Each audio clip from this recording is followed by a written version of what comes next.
Hello, Dr. Watta. It is me, Andrew again. Thank you so much for being here today and watching my video. I know it's kind of part of your job. Anyways, today my presentation will be a summary of various experiments I have done in the past about psychological social behavior, and I'll be giving a brief summary of what they are, what I found in my experiments and how they pertain to everyday life. But you don't need me to explain your rubric to you, so let's just get started. First is give you delayed gratification. As you can see, the timer is going right now.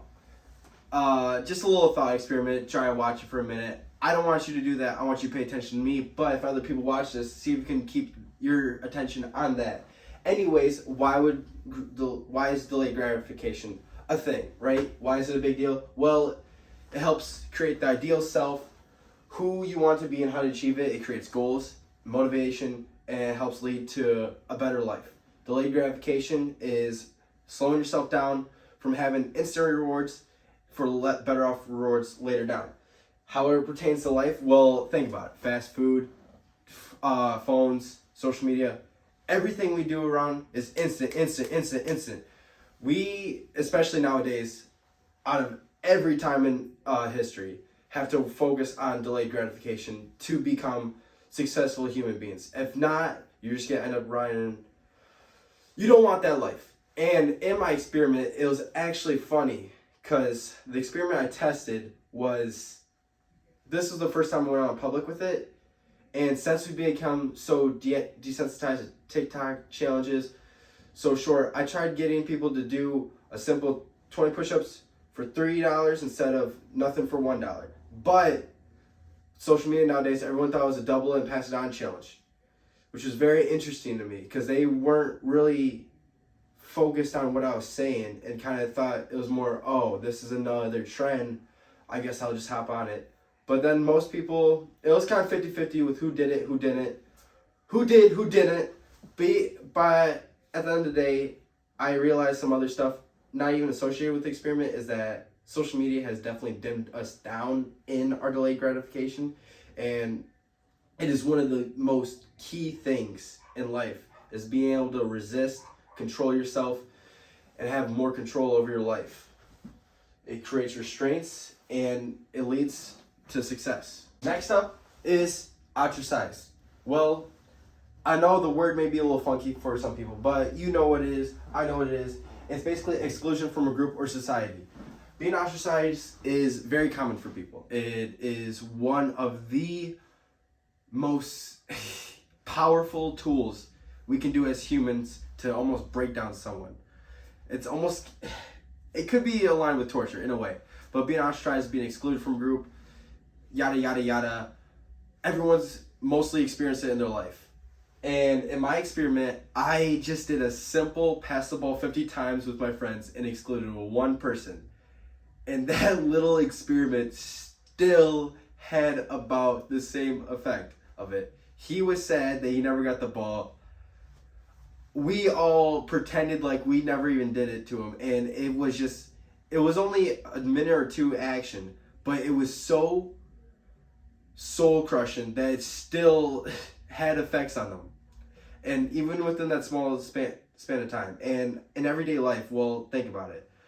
It causes psychological distress, low self-esteem, isolation, and psychological distress, depression, loneliness, low physical pain even. And being ostracized as kids, there ain't really much you could do from it or learn from it because, well, kids are naive. And when they're young, they're kind of evil, they're kind of saints, but they never know the magnitude of their actions. But when they become adults, and then you become ostracized or ostracize someone mean, there's something mean to do. But when you become ostracized, there's two ways of looking at it. It can either lower you or hire you into motivating yourself to fuck those people up, not literally, but like be successful in your own category, or it will be detrimental to your health and well-being, and you'll need to understand why. And it's a big thing to understand and pick up in social situations, especially like if you ever feel like, wow, is no one hearing me?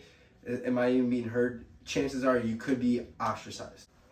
3, 2, 1. Third Third is norm violation. I'm sorry. I'm trying to be fast, but a person who goes against a certain way of culture and society expects one to act. Basically, violating everything you've been taught and told throughout your life. The role of social norms is social priming, social continuation, preserve function society, and keeps order. Norm violation basically just goes against that.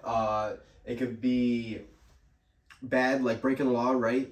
And social norms keep people in check and keep people obedient to authority in a way. So when you go against it, it sticks out like a sore thumb. But even something as simple as putting on a Spider-Man suit, which I did for my experiment, people notice.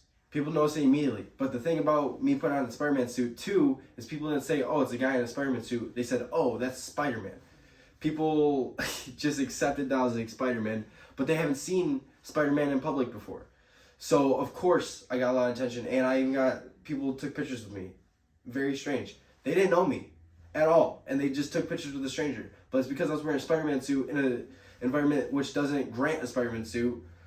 You're gonna stick out. And understanding these norm violations will understand you going against order and law, or keeping up with law, well, obeying it. And when you see someone doing something out of character, you pick up on it very quick because you've been trained throughout your whole entire life to act and do a certain way in certain environments. Last but not least is classical conditioning, which is a pretty straightforward one. Learning of association between a neutral stimulus and a natured stimulus. So, being shocked, Pavlov's dogs, yada, yada, yada.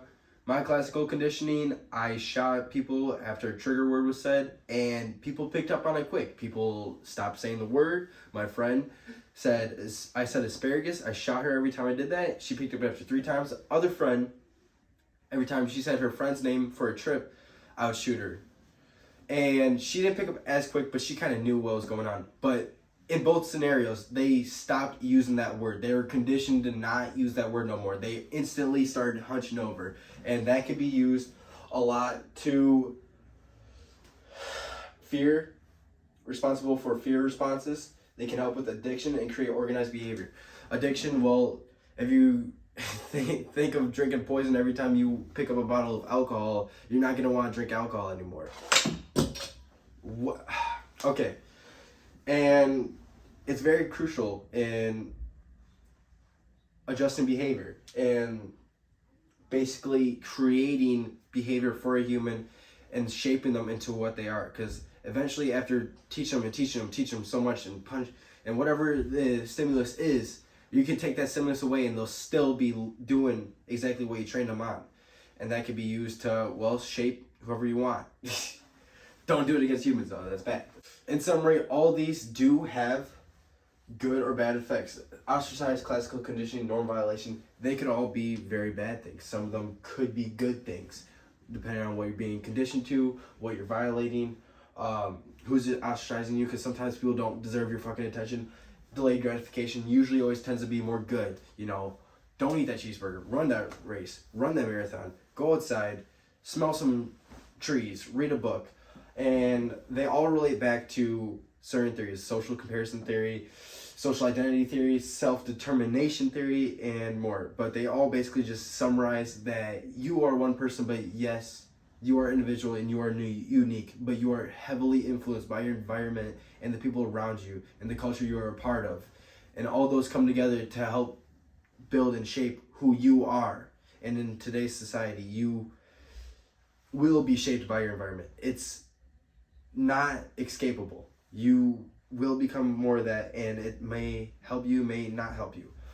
But at the end of the day, all these social elements are what affects who you are and who you decide to lean to.